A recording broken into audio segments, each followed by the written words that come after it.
Here on the CarGurus UK YouTube channel, every now and then we like to swap our usual car review format and instead make a video about the cars that we own. Well, today is one of those days, and I'm delighted to say that the subject of the video is my latest acquisition, a Porsche 996.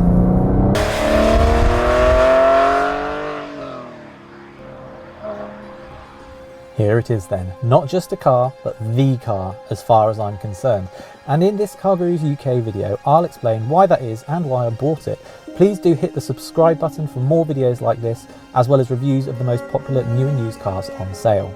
So I have bought this 996 generation Porsche 911 to replace my BMW i3. The i3, of course, being a car that I was very fond of. But there is a difference between being fond of a car and being truly passionate about a car.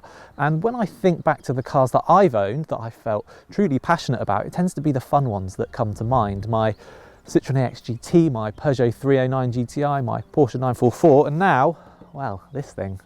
It's a 2004 Carrera 2, which makes it a facelift 996 with a 3.6 litre naturally aspirated engine and turbo-style headlights.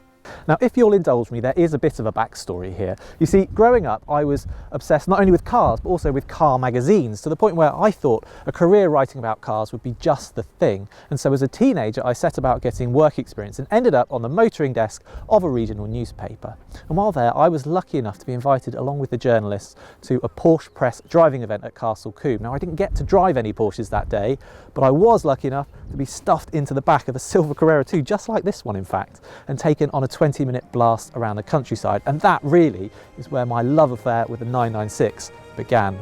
Fast forward a few years and I'd managed to secure my first job in the industry as a staff writer on a Porsche magazine. It was just as the 996 was making way for the 997 and gave me plenty of exposure to both cars, only this time in the driver's seat.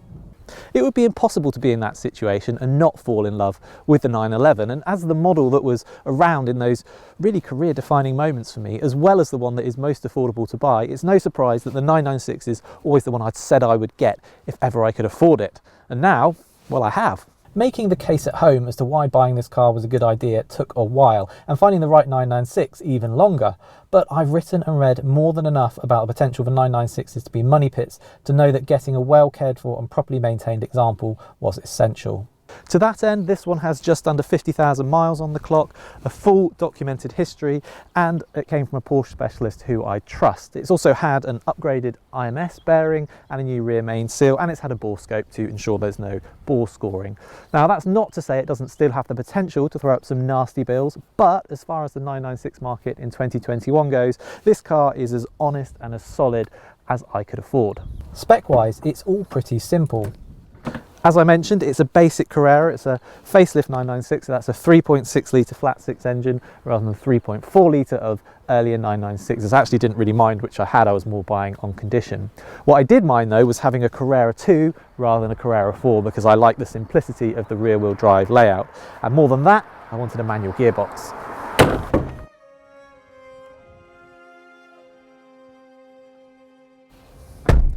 Which, as you can see, is precisely what I've got. 6 speeds, a nice slender lever, and an oily, slick shift action. It's just lovely. Now, as for the rest of the interior, the 996 is sometimes criticised for feeling a bit cheap in comparison with older 911s.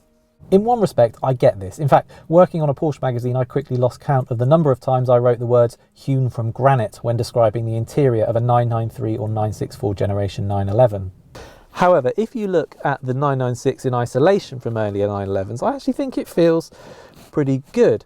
This car's got the extended leather up here, which helps it feel quite premium, and I love the 3-spoke sports steering wheel. I don't have loads of mod cons, but I've got climate control and a CD player, and compared with earlier 996s, I also have a glove box and a cup holder. Just look at these dials too. In a world of digital instrument panels, how nice it is to have a great big analog rev counter staring back at you. To me then, this interior is just fine. But more than that actually, it feels genuinely special. And I've also got a really great driving position, almost perfect in fact. And while these seats could do with a bit more side support, they are extremely comfortable. And then of course there's the other thing about the 911, which is that it's very practical for this type of car. My 2 kids can go in those rear seats, meaning we can use the car for family days out, and the boot is a genuinely useful size too. These are all things, of course, that make the 911 feel special, as is the placement of the ignition barrel here up on the dashboard. And I still get a little fizz of excitement every time I put the key in, twist, watch the little oil readout run. 3, 2, 1, all fine there. And then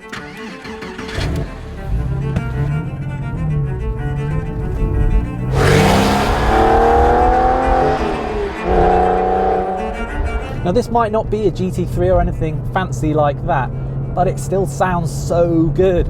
Now that's helped because this car has the optional switchable sports exhaust, which when it's open it gives it a really nice extra bark.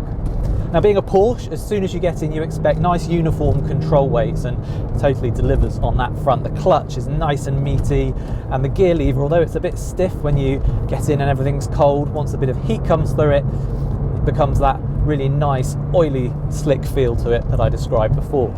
As I mentioned earlier, I bought this car as a replacement for my electric BMW i3, and it couldn't be more different. Now the i3 has a lovely interior, and it's incredibly interesting in the way that the car is designed and built, but like so many electric cars, it also has the feeling of almost being a bit of an appliance about it, in that it just works as soon as you need it to. There's nothing that needs to warm up or anything like that. The 996 though, well, that's the opposite. In a way, that is a real hindrance, because I don't like to use the car if I'm only going to be doing short journeys where the engine doesn't get a chance to reach full operating temperature, and I'm not going to want to drive it in the depths of winter either when there's salt on the roads. Now, while that's obviously quite restrictive, what it does mean is that almost every drive in this car becomes a bit of an event. It's something that I look forward to before I do it, and something that I really savour as it's happening, and then something that I look back on long after it's finished. And in that perspective, for me personally, there's quite a lot of value in that. But enough waffling. What does it actually feel like to drive? It feels absolutely fantastic. Now let's start with the engine. Now, obviously the first thing you notice is that all the noises are happening back there. And in a world of downsized turbocharged engines, to have something like this, which is naturally aspirated and, you know, quite big really, 3.6 litres, it's just great. It's so responsive and so energetic, and it's got character. It's strong enough in the low revs, but then as you build up through the mid-range and the torque swells, and then finally you start moving up towards 7,000 RPM or so, it's just awesome, and it sounds better and better as you go. This Carrera's 320 horsepower might not sound like loads these days, but in a car weighing around 1,300 kilograms, it's plenty. A bog standard Carrera like this is still a fast car. 0 to 60 under 5 seconds. Flat out, it'll do more than 170 miles an hour, and because that engine is so responsive, like I said, it feels exciting. Ease back, and a 996 is a very easy car to drive as well, with a flexible engine, great visibility, and a ride that doesn't ever feel punishing.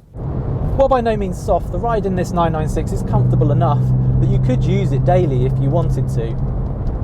And I'm probably going to want to refresh some of the suspension as time goes on and fit new bushes, and it does need new tyres at some point as well. But even now, the car still feels nice and tight. It has that same feel that those 996s did when I tested them new, and that includes the front being so light and responsive, and then the rear hunkering down as you come out of corners. It's just fantastic. But the best thing for me, I think, about the 996 is the steering. Hydraulically assisted, beautifully weighted and brimming with feel, the 996's steering is a defining part of the driving experience. The brakes too are strong. Now this car is going to need new rear discs and pads at some point, but even now there's plenty of stopping power and there's lovely feel through the middle pedal. And you know, that feel, I think that is kind of a big part of the appeal of the 996, because while it's modern enough that you can use it every day if you want to, it's also old enough that it has this wonderful feel running through all of the controls. It's a car that responds to thoughtful inputs, and while you can drive it clumsily and it will tolerate it, it's when you drive it well, that's where the magic is. Oh, it's so good.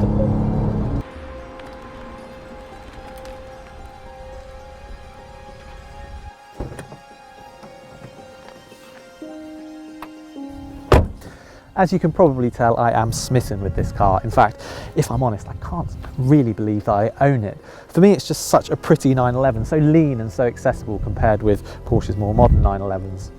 Now, if you're interested in occasional running updates on what it's like to live with a 996, then please do let us know in the comments and we'll aim to make those.